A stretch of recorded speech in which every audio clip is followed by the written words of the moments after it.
I'm Mike Brown, author, nerd, and host of the Dark Poutine podcast. Join me and Morgan Knudsen, author, paranormal researcher, and host of the TV shows Paranormal 911 and Haunted Hospitals, as we take you on a journey for the curious about the unseen, the mysterious, and the incredible things happening in the world about us.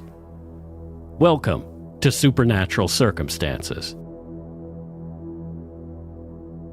This is the first of 2 episodes of the show on one of our favorite topics, the Wendigo.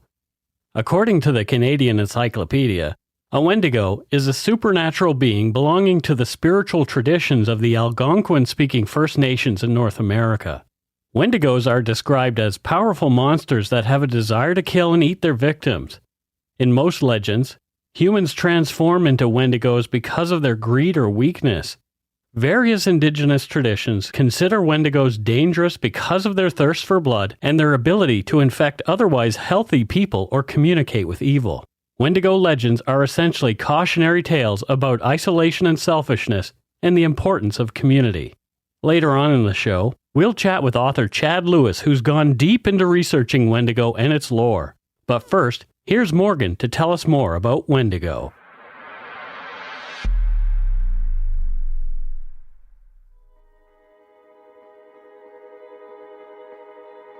I have told of many cases in my lectures and workshops over the years, but the one that brought me together with one of the most dear people in my life began its unfolding over 100 years ago. It began to the west, in a village in Alberta, Canada, the like of which you will not find in the world today.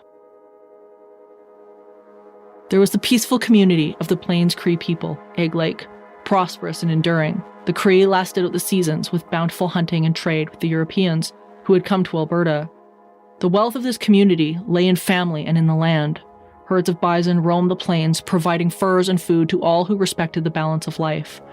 Beautiful trees and acres of prairie were home to many, including Swiftrunner, a native giant who was known for his gentle kindness and dedication to his people. Winters were long here, and could wear on even the strongest of souls, but the years of peace and plenty were not to last. A darkness was creeping over the plains. A sickness had taken hold of Swiftrunner, and where sickness thrives, bad things will follow. Trade with the Europeans began to be treacherous, and as they ran down and killed the bison in attempts to starve the Cree out of their own land, war was breaking out, and death was wanton. Outcast to the woods for reasons not understood today, Swiftrunner and his family of 9 were left alone to fend for themselves. The long nights grew sour. The food grew scarce. The cold was cutting, freezing skin and tiny limbs with no discretion. No one knows who saw the Wendigo first, or when it manifested in the camp. But the next anyone heard of Swiftrunner was at a small mission in St. Albert, Alberta. When the fathers opened the door, they found the 6'6" giant begging for compassion and shelter. His family was nowhere to be seen, and he told a gruesome tale of starvation and inevitable death. As the lone survivor, he had followed the Sturgeon River as far as he could, setting up camp, and then finally making his way to their wooden doorstep. The kind community took him in, but noticed that despite his story, he was quite fat and appeared in good health. He spent night after night screaming that the Wendigo was attacking him in the darkness, frightening the missionaries and anyone who would hear his screams. All the while, he was certain that a monster was going to kill him. A monster said to spawn from the energies of starvation and desperate cruelty. The Northwest Mounted Police were notified when Swiftrunner requested to take a group of school children on a hunting expedition into the wilderness. The father could no longer ignore his own suspicions about the mission's visitor.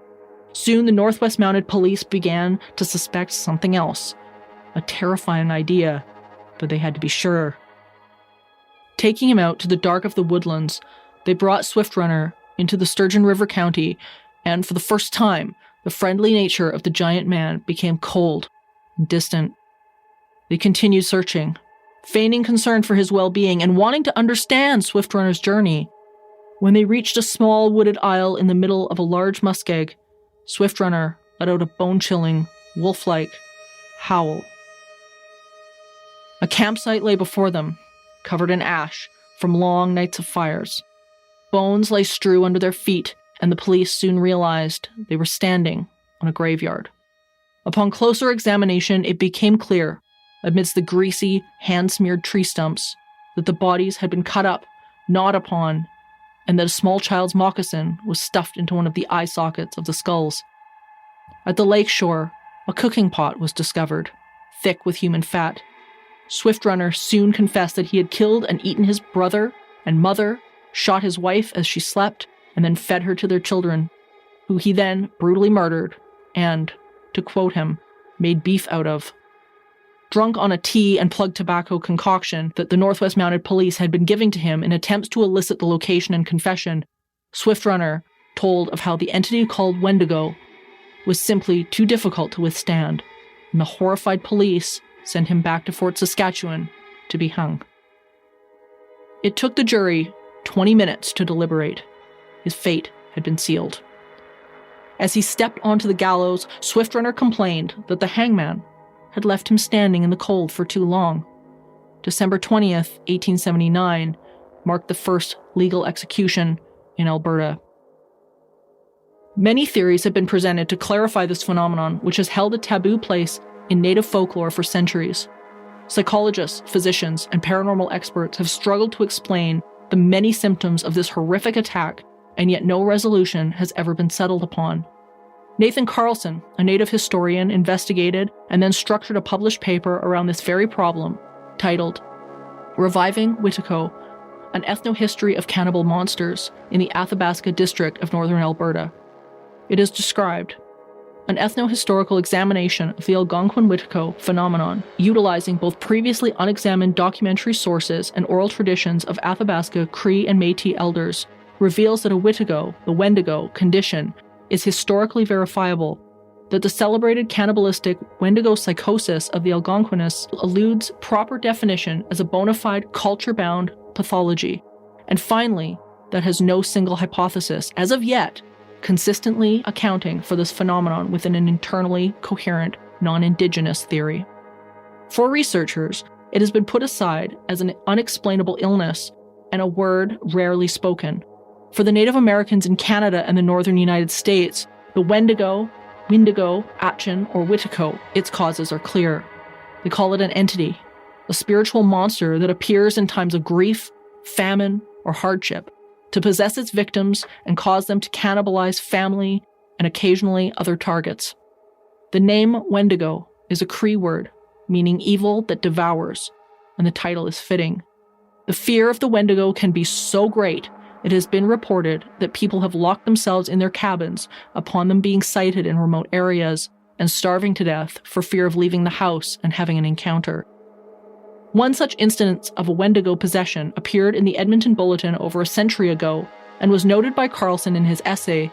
The account describes in detail the very terrifying psychological events on the community, as well as the physical symptoms experienced by the host. His Indian name was Napanin. About the end of January 1896, he started, apparently in good health, with his wife and children on a visit to his father, who lived at Trout Lake. His wife reports that on the second night out, he acted strangely, saying that some strange animals were trying to attack him. They reached his father's place at Trout Lake safely, and he was there for 20 days, his fits of insanity becoming more frequent, more violent. His body is said to have swelled considerably, and his lips were very much puffed out. On the day of his death, he was tied, hands and feet, face down in one of the houses. The men are reported to have said that they tied him before he entered one of his frantic fits for their own protection. At this time, during his frenzy, he had nearly broken loose, and they feared that he would get loose altogether and kill them. They struck him 4 blows with an axe about the head. The reason that an axe was used was that there is a belief among the Indians that a bullet will not pierce the Wendigo or the man-eater. The body was burned, and large trees felled over the grave to prevent the possibility of a reappearance of the Wendigo. Some days after the death of the man, the people of the settlement were terror-stricken, believing that he might reappear and destroy them. Descriptions of these strange animals or spirit creatures have varied with a few similarities including towering heights from 7 feet to the height of treetops, thin and lanky arms and fingers, bipedal stance, patchy fur that seems to be eaten away. In some tales, the patchy look is the result of the Wendigo eating itself, eating its own flesh. The more it eats, the hungrier it gets. Images of its face have varied.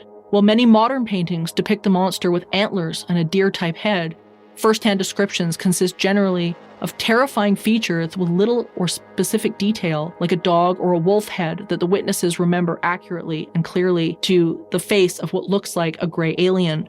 The first description of the dog-like monster was in 1636. A father in Quebec, Canada, sent a dispatch to his fellow clergyman in Rome when a native woman told him that an Achin was coming to attack the village. As she tried to describe it to him, he related to his colleagues that it sounded like a sort of werewolf. Although eyewitness accounts and legends have slightly differed and had different descriptors, the overall encounters nonetheless follow the same terrifying pattern. Like so many other encounters, the Quebec missionaries soon became fearful as they began to hear the woman screaming from her room at night, claiming she was being attacked in her bed.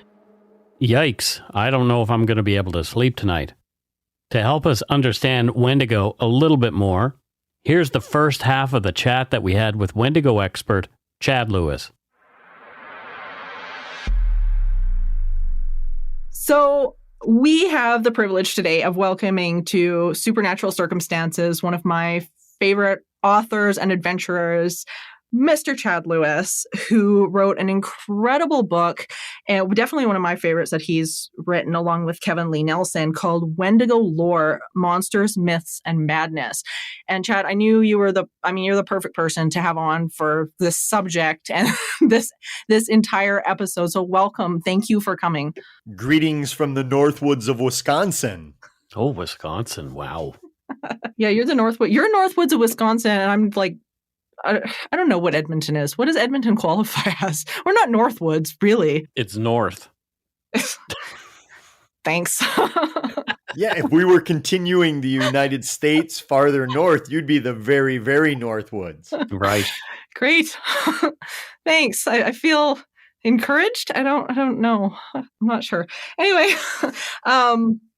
yeah, so welcome. And I'm so glad that we can really tap into this subject matter with you, because this by far is one of the, to me, it is the Wendigo Bible of information. When Matt and I were doing research, a colleague of mine, when we were doing research into this phenomenon, we had a really hard time digging up a lot of this information. So you've got a master's in psychology, you've been doing this a really long time. When you were in school, had you heard anything like this before? Like, was this ever touched on as a mental illness or anything like that? Very briefly. Usually it came about in undergrad in abnormal psychology classes, which you could take as a specialty, which were very fun and I think the most interesting for me, but nothing in depth where you'd walk away saying, I would like to know more about that. Yeah, it seems like it seems like a topic that just hasn't been around very long. And yet, it's been in history for so many years. You and Kevin really early on made a decision about how to approach this topic for your book. And what I really liked was it wasn't about proving things one way or the other. Why did you decide on the approach? What was it? And how did you execute on it? Obviously, Kevin and I love the supernatural. We love folklore, the paranormal. And I think long ago, we both have shifted from looking to prove or disprove things to looking at it from the standpoint of the legend itself, the adventure of it, how these legends morph, how they progress, how folklore is a living, breathing thing. They're not stagnant legends. They're always changing. So there was so much Wendigo stuff done in the academic field that was looking at it as a mental illness, or looking at it as a metaphor or of a woman's place in the community, or greed, or the government's intrusion on indigenous people. And we didn't want to touch on that because it had been done so much. We thought, why don't we go into this taking the stories for face value? looking at the monster and the paranormal and the supernatural aspects that really exist. Let's take it as though this thing is real, because for all intents purposes, it was for the people of that era. Yeah, and that's one of the reasons why I love this book so much, because the people that you've interviewed over the years and that I've interviewed over the years, and the people who have come forward believe 100% that this is either a flesh and blood creature, or at least a creature that has some spiritual prowess within the environment. And one of the things that I loved in the book really early on that I have never heard before was you brought up the life cycle of a Wendigo. And it was the first time I'd ever heard anyone tie these different descriptions, because there's so many cultural descriptions and variances and stories about the Wendigo. And this life cycle idea was the first I'd ever heard it all tied into something cohesive in almost like a biological way. Can you talk a little bit about the 3 stages of development and how you got to that theory? Kevin really focused quite a bit on this in the book, and he always equates it to when people ask, what is the Wendigo? Is it a spirit? Is it a being, flesh and blood? Is it something else? And he kind of answers it always with, yes, all of it. And he makes the equation of the analogy of a caterpillar going through its cycle into a butterfly. It's the same creature, but it's just in different stages. So the first would be that spirit, the ability of it to be conjured by a shaman, either in terms of good or evil, or that it could come in spirit form and possess you. Then there's that stage 2 where we talked about Wendigo possession, where people think that they're turning Wendigo or going Wendigo, and that their body's slowly transforming into this hideous monster.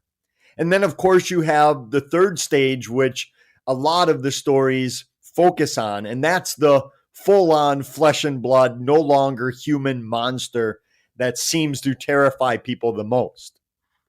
Yeah, and you even addressed, like both you and Kevin, even addressed the size issue as well, that the size might be a different spot in the life cycle. Like a larger Wendigo, these 10-foot tall monsters might actually be an older version.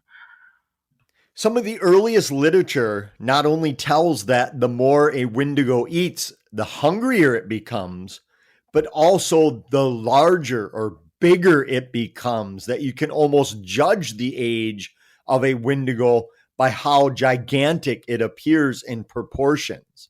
And that's why you have some that look like they're almost a human walking about, or a stranger approaching camp that has a normal human physical dimensions to it, but yet they think it's a Wendigo. And then you have ones that were said to be larger than the treetops, or as big as they wanted to get. So it's possible perhaps there are different stages within the stages. It's so fascinating to me that, we see throughout that lore that there's, these different versions, that I think people equated to the idea of just simply different stories and, different versions because people were just making it up. And, every time I've spoken to somebody who has seen it or believes it, or it's a part of their experience for whatever reason, these people aren't saying this is a belief that I don't, that is attached to a religion or something like that. The people that have seen it are often people who will tell you that this is a flesh and blood creature or a manifestation of something. Which brings me to the question, with hauntings, and for myself, what I've always noticed, at least in the parapsychology area, is that these manifestations seem to be almost like thought forms that have been put into a space. Like they've had enough focus put into them that they become real, and they tend to be a reflection of the emotional state of the people, the culture, the experience of the environment itself. And, we've heard a lot about the idea that this is something that, you know, might have come from famine or something like that. Do you think there might be some validity to that? I think you make a great point that the Wendigo seemed, whether came in flesh and blood or in its spirit possession type form, that it would come during mostly the winter when game was scarce and food was nowhere to be found. Famine was everywhere. But it also meant that a lot of people were at their lowest and weakest point, physically, spiritually, and mentally. And that's what it would attack, much like here in the Western world when we think of demonic possession, that it takes place when somebody's weak, physically, mentally, or spiritually as well. So there are those parallels there that it seems to take advantage of your weakness as any other prey or predator would do. Yeah, and what I've noticed, and I think you hit the nail on the head with that, because like what I've noticed with anything that is sort of haunting spirit related is that, you know, we are so intrinsically connected to entities, to the non-physical, to consciousness, to all of that, and this to me is such a great example of this, because like you were just saying, this idea that, you know, this is coming in times of famine, isolation, trauma for that matter, just trauma. Because, you know, we see these cases involved in various cultures over the years that have been through extreme trauma. And yeah, I just can't help but wonder if there is sort of an intrinsic connection. We kind of think of the Wendigo like it's coming in at us, but there's a part of me that wonders if, you know, we are indeed attracting that energy with what we're putting out there. I love that. I love the idea that perhaps there's something that maybe the Wendigo can smell or sense that we're putting off that attracts it to us. I love that idea. Yeah, it's something that's always kind of rolled around in my head when I've been dealing with this stuff, because in the haunting world, that's what I see frequently, is that, you know, a family will be in disarray or upset or anything like that, and then that entity or the paranormal activity, I should say, that they're getting back and that is reflected to them in the environment really is a reflection of where they are. And so that's always kind of something that's bounced around in my head. But we see a crossover too into other cultures, like the Bayou with the Rougarou and the Navajo skinwalkers and things like that, with that similar ability to shapeshift or transform in different ways. Do you guys notice that as well? I know you had a segment about it in your book. Could you talk about that a little bit?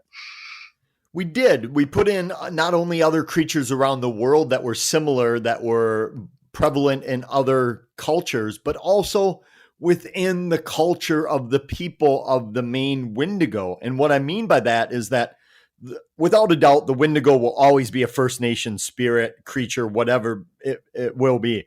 But during those times, there was influence by the missionaries, the French fur traders, the voyagers. All of those people brought their beliefs, their monsters, their superstitions to the area as well. So you see a lot of mingling of these ideas, maybe even conflating with other legends, where we have a newspaper account going back to the 1850s talking about the only way you can truly kill a Wendigo is with a silver bullet. Obviously, borrowing from werewolf and lore from Europe of the time. How that became prevalent here in North America, obviously that was brought with other people. So even though there are other legends around the world and the country that are very similar, there were also mingling of ideas in the origin of it, or at least fairly recently after the origin, because apparently the Wendigo legend goes back so far that the people don't even know the origin of it. They can't remember the beginning of it. That's how old of a legend this may actually be. It's kind of breathtaking when you think about it. You know, like that we don't really have that much in our world that we can date back that far. We don't, and we don't have as much in the field of paranormal where we can blame so many deaths on this thing. like yes, you hear of weird animals in the old days attacking livestock and even devouring ranchers or farmers back in the 1600s in Europe, 1700s, of possible werewolves and the like. But with the Wendigo, we have hundreds of documented cases of people killing one another because they believed that person was turning into a Wendigo and that they could not let them survive, or everybody within the tribe, the village, the community would all be dead. Yeah, and that's something I was telling Mike about, as he's been amalgamated into this Wendigo world. Sorry, Mike. Yeah. But that's one thing that we were talking about, was the fact that there are just so many actual physical crimes in relation to this. And those are the known crimes. Imagine, I don't think many of us today, no matter where you're living, can appreciate the winters of the 1800s in far northern Canada. It's just brutal. No escape. You don't have a, Tim Hortons on every corner to go and get your refreshments from. I mean, times were tough. And that feeling that today we would consider it, the seasonal affective disorder, back then that was just daily life. And they didn't have anywhere near the modern conveniences we have today. I don't think time was ever harder as it was in the Northwoods during that period of winter, where you're looking at maybe 8 months out of the year. Yeah, no, I agree. I was just going to say, when you started describing it at first, I was like, "Are you sure you're not talking about, next month?" Exactly.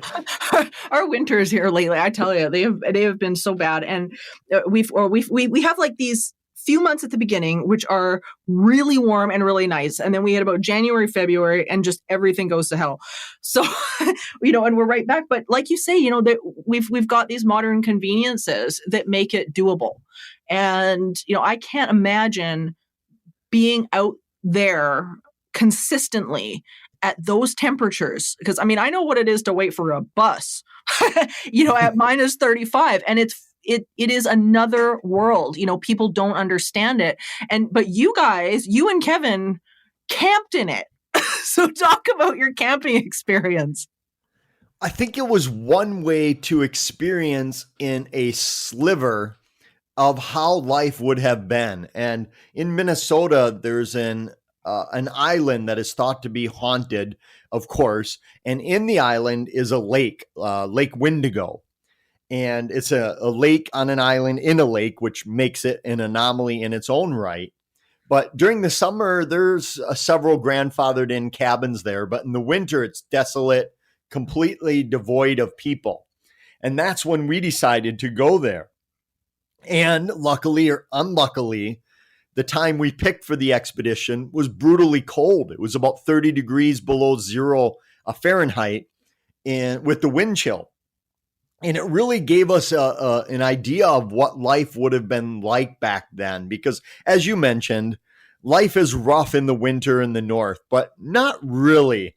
I turn up the thermostat a little bit. I maybe curse that I have to drive 2 miles to a bookstore to get something to keep me occupied. We have Netflix, we have lights, we have indoor plumbing. So even though it was only a several day expedition, it was enough to say, yeah, life was pretty brutal back then. I could see how month after month of this darkness, this cold would just permeate into the body and the mind and slowly just kind of wear on you. Well, and the crazy thing too is with the winter, of course, we mentioned isolation and whatnot. And of course, over the last couple of years, isolation has played a bigger role in our lives and whatnot. And what's been fascinating to me to watch, even over the last couple of years with the lockdowns and the shutdowns and this kind of thing, is the mental health toll that it's taken on people who have the amenities. And we think about what that situation would have been like without any of that help, without Skype, without being able to communicate in that kind of a way, without being able to connect with other people, with a shortage of food, with all of those things like that. That to me, it really is another way of life that we really just don't have a clue about. And most of these people were isolated in good times. And then in winter, they would split up even farther away because that would spread out the game where you might not have enough food in a local area to support 60 people all camped together. So you'd break out usually in family unions and spread out where now you're even more isolated. Instead of having 30, 40, 50, 100 people with you, you have basically your family on your own. You're not going to interact with anyone else until the spring thaw comes about. So now you're piling isolation on isolation.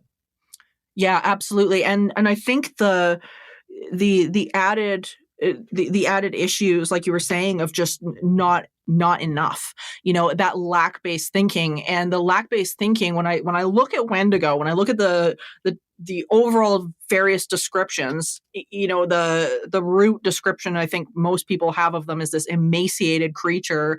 The faces seem to vary, but this emaciated, long, bony creature. And to me, it's just such a direct reflection of not only that hunger that we've talked about, but that aspect of isolation and famine and whatnot as well. These people had no other sounding board other than their own beliefs, and we know isolation does some pretty weird things to people.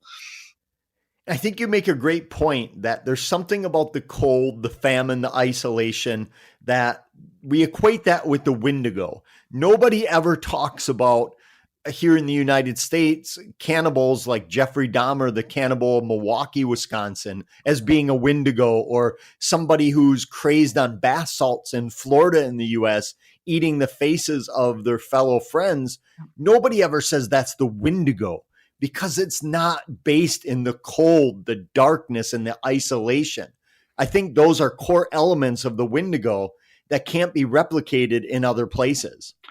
Totally. And when you guys were out there, was there ever a moment where you began to wonder if you guys weren't alone? Because I know Kevin talked about it a little bit, where he was saying that he thought he heard something at one point circling the camp.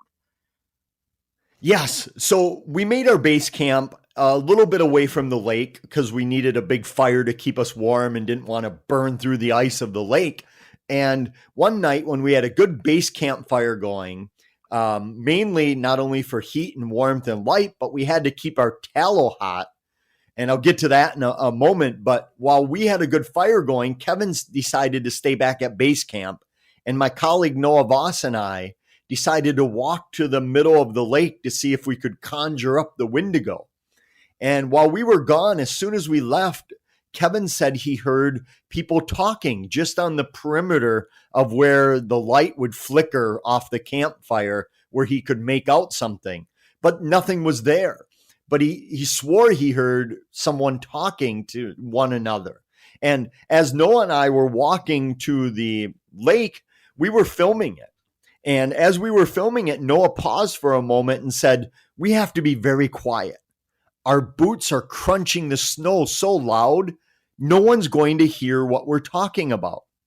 And as we paused there and we're filming it, obviously, something on our left startled us up near a tree. Something big fluttered and flew out. We didn't see it. We tried to encounter it, but we didn't see it. It probably was an owl or a big bird of prey or something, but I can tell you it got our adrenaline going the entire time because the island was dead quiet and here's something moving. And at the time, we were so flustered, we didn't even think about the owl aspect of how owls are thought to be spies for Wendigo, or even the Wendigo shape-shifting into an owl and spying on its prey. But at the time, we were so cold and startled, it didn't even cross our mind. And then when we got back to camp, that's when Kevin told us that he heard voices on the island as well. Oh, I've been there. Hindsight 2020. And there's some things you just wish you kind of wish you knew at the time, and then other things you're very grateful that you realize later. Yes. But yeah, no, and that's so interesting. And you brought up the fact that you brought hot tallow with you, and I thought that was really significant.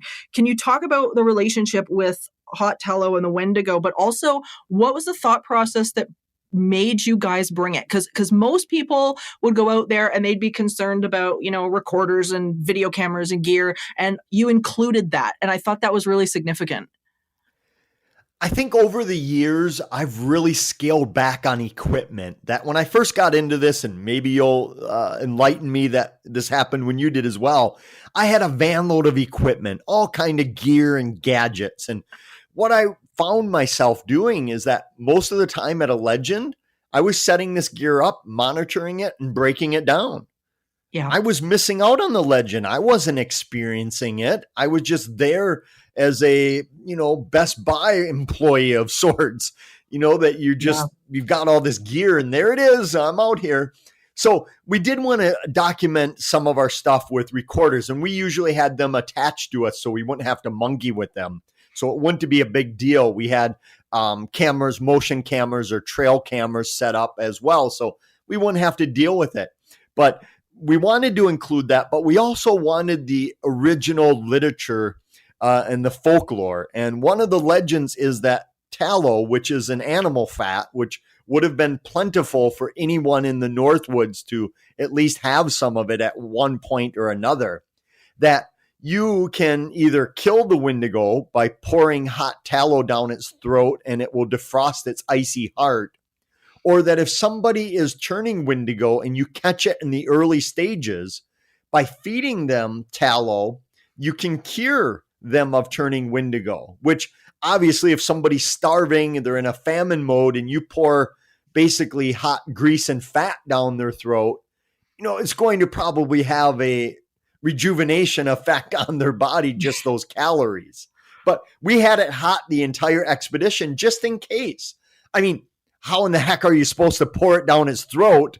We had no idea, but it was still there as a security blanket, if you will, a nightlight. I guess it depends on how close you decided you were going to get to this thing. That's really what it comes down to. And it really was. It was to the point where my colleague Noah and I decided we were going to spend the expedition in our tent, but Kevin wanted more of an adventure. So he was going to sleep in his hammock outside in that weather. But what's funny is I have this awesome photograph of Kevin sleeping in his hammock. It's covered in snow, and right next to his hammock is his giant axe, because he had it there just in case, that idea that maybe this can provide some semblance of comfort to me, knowing that I could at least take a swing at it. Well, and the interesting thing about that as well is that element of empowerment. And I see this in the paranormal world as well, where when you empower people and get them into that right state of mind, it really does change what they're attracting into their world and what they're bringing into their experience. And so I think, even if nothing happened, just being in that different headspace really does impact, in my experience, everything that the person is about to experience. I agree with that completely. It's like when a lot of kids may have trouble with believing they're seeing ghosts or spirits in their room or their home. Oftentimes just telling them to have a camera on hand to take a photo or to try to record if anything happens. It's kind of like that weapon they have, that safety mechanism that they can use to, at least give themselves a little peace. Yeah, exactly. And one of the things that I've done with clients over years, and the people listening, if you've got this issue, maybe not a Wendigo issue, but a haunting issue or something like that, one of the things that I've always done with kids is I would give them something that I would call monster spray. And usually it would be a mix of something like lavender and water, because lavender is a really calming smell. And things like that, and put it in a little spray bottle. And it does wonders for the kids, because all of a sudden they're back in the driver's seat. And I think with the paranormal, especially with the Wendigo, that's the one thing that is so scary about the Wendigo, is that it takes you out of the driver's seat in every possible way.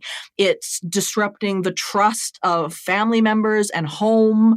It destroys that. It destroys your sense of being able to hang on to your own faculties. There's something about that and about that complete and utter disempowerment that the Wendigo is really good at. I think that's why it boils down to that so many people who thought and believed they were turning or going Wendigo, that's why they begged to be killed. Rather than the fear of turning into this hideous monster and what they might do to their loved ones, that nothing was that brutal. Death wasn't even that scary to them. Yeah, exactly. And, you look at people who, are struggling with various ailments, let alone Wendigo. And, I think that ends up crossing a lot of people's minds is what do we do when this is, this world is no longer within our realm of understanding. We'll stop the interview right there for this episode and get into it in our next when we chat more about some true crime cases with possible Wendigo influences. Here's Morgan for this episode's segment of Spiritual Healthcare.